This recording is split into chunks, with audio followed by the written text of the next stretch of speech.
Bien-aimés frères et sœurs, vous connaîtrez la vérité et la vérité vous affranchira. Ça, c'est pas moi qui le dis, c'est la Bible qui le dit. Mais moi, je vous dis mieux.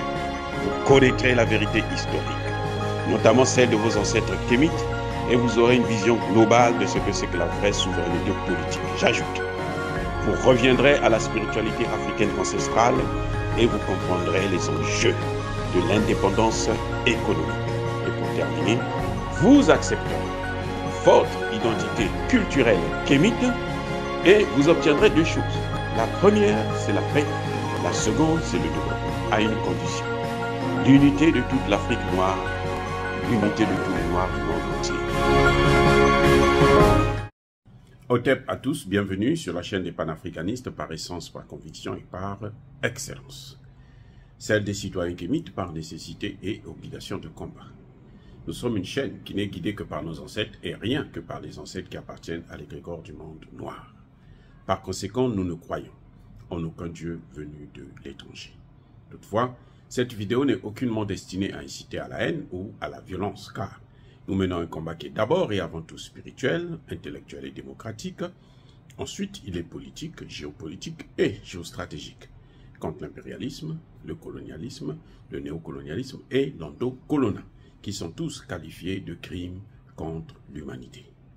Nous menons ce combat sur la base du principe fondamental que nous avons hérité de nos ancêtres kémites, qui est celui de la Mahat, c'est-à-dire solidarité, vérité et justice. Vous êtes donc en droit de connaître la vérité et nous avons l'obligation de vous dire la vérité, rien que la vérité, afin que justice soit rendue au continent africain. Et ça, c'est notre modeste contribution de cette noble lutte en faveur de la souveraineté, la dignité, la solidarité et l'unité africaine. C'est exactement ça que nous appelons le panafricanisme.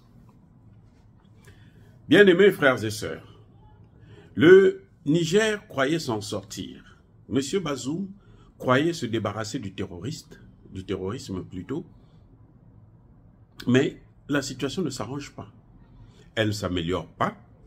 Au contraire, je préfère encore de loin le Mali et le Burkina Faso, qui, même s'il y a encore des attaques, sont en train de massacrer ces terroristes. En tout cas, ils sont en train de mourir en masse. Ils ont encore une puissance de nuisance, une capacité de nuisance réelle. Mais cette capacité de nuisance est de plus en plus en train de s'amenuiser. Et puis, il y a un grand avantage, c'est que l'armée malienne, l'armée burkinabé est en train de prendre maintenant de l'ampleur, en train de s'élever, en train de prendre ses responsabilités, en train de grandir, en train de se développer. Elle est autonome. C'est-à-dire que les militaires maliens, les militaires burkinabés peuvent aujourd'hui intervenir sans l'aide d'une autre armée. Et c'est ça qui est fabuleux. Alors que le Niger, aujourd'hui, n'a aucune autonomie. C'est-à-dire que le Niger est encore le fils de la communauté internationale. Le caniche, même pas le fils, parce que le fils, il est trop important. Mais je dirais le caniche, celui qu'on utilise pour faire n'importe quoi et tout et rien. L'armée nigérienne n'arrive toujours pas à venir à bout des terroristes. Imaginez quoi? Les États-Unis ont 6 bases militaires dans le pays. Les États-Unis uniquement, 6 bases militaires. Pour faire quoi? Qu'est-ce qu'ils font là-bas? La France, elle a plus de 3000 soldats au Niger. L'Italie, l'Allemagne. Donc, c'est-à-dire que c'est l'OTAN qui est au Niger. Ils ne sont pas capables de neutraliser quelques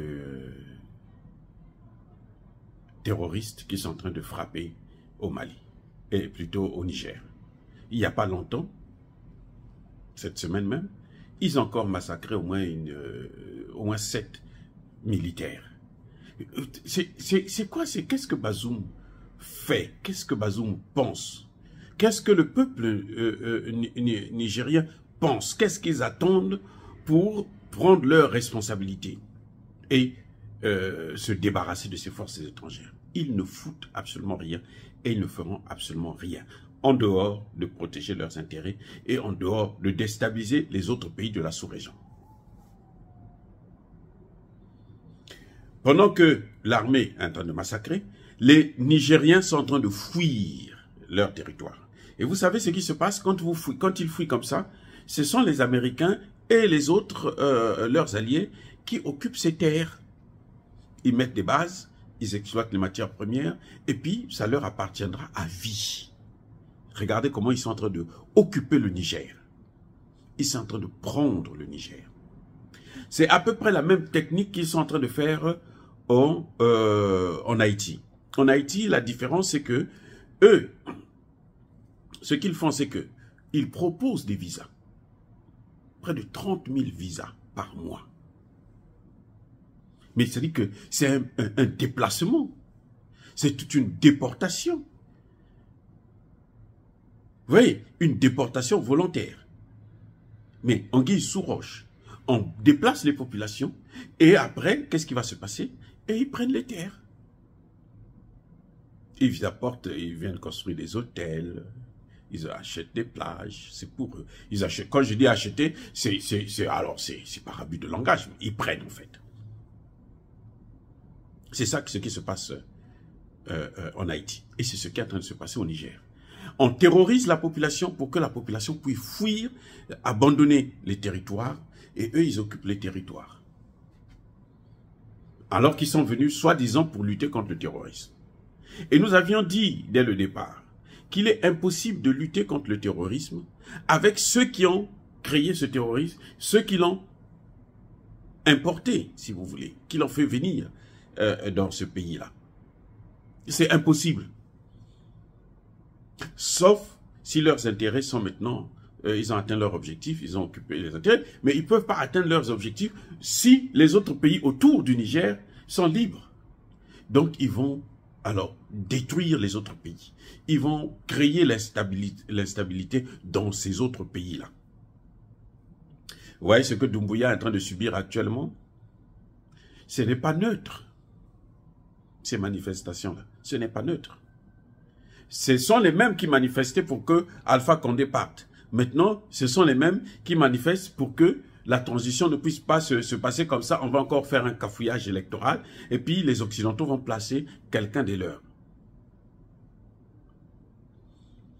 Monsieur Bazoum, il est temps qu'il puisse se ressaisir et prendre maintenant la mesure de ses responsabilités. Vous ne pouvez pas lutter contre le terrorisme avec ceux qui l'ont créé depuis la Libye et qui l'ont déversé dans le Sahel. C'est impossible. Et ce qui est en train de se passer, on terrorise la population, on tue les militaires qui sont censés protéger ces populations. Et les populations aujourd'hui sont en train de fuir leurs terres et eux, ils vont occuper ces terres-là pour installer encore plus de bases militaires dans un seul pays. C'est pas normal. Et ils vont nous parler des droits de l'homme. Et ils vont nous dire que eux, ils aiment l'Afrique. Ils vont nous faire des théories qui n'ont ni tête ni queue. Que seuls les voyous de la politique africaine ne peuvent comprendre. Mais nous savons, et nous le disons, nous sommes avec le peuple, et nous rappelons à ce peuple qu'il faut qu'il se réveille pour reprendre son pouvoir, pour reprendre son autorité, et pour reprendre sa dignité. Dire cela, c'est inciter à la haine ou à la violence? Non. Yaba Kolerve, Yamaleb. Encore une fois, bien-aimés frères et sœurs, je persiste et je signe. Soyez bénis, abondamment bénis par le Dieu des Kémites et par nos ancêtres angélisés. Mais que tous ceux qui persécutent le continent africain le pillent et le déstabilisent, qu'ils soient noirs, blancs, chinois, arabes, indiens, qui que ce soit, qu'ils soient maudits, punis, foudroyés, neutralisés, effacés, écrasés par ce Dieu des Kémites et par nos ancêtres angélisés. Vive l'Afrique éternelle, j'ai dit et j'assume.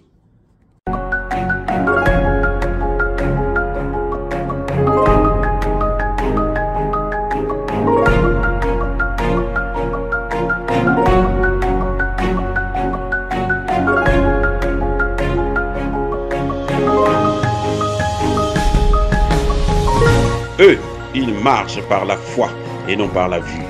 Mais moi, je vous conseille vivement de marcher par la connaissance scientifique et historique, notamment celle de nos ancêtres kémites, par les 5 sens et par l'intelligence. À vous, Apia.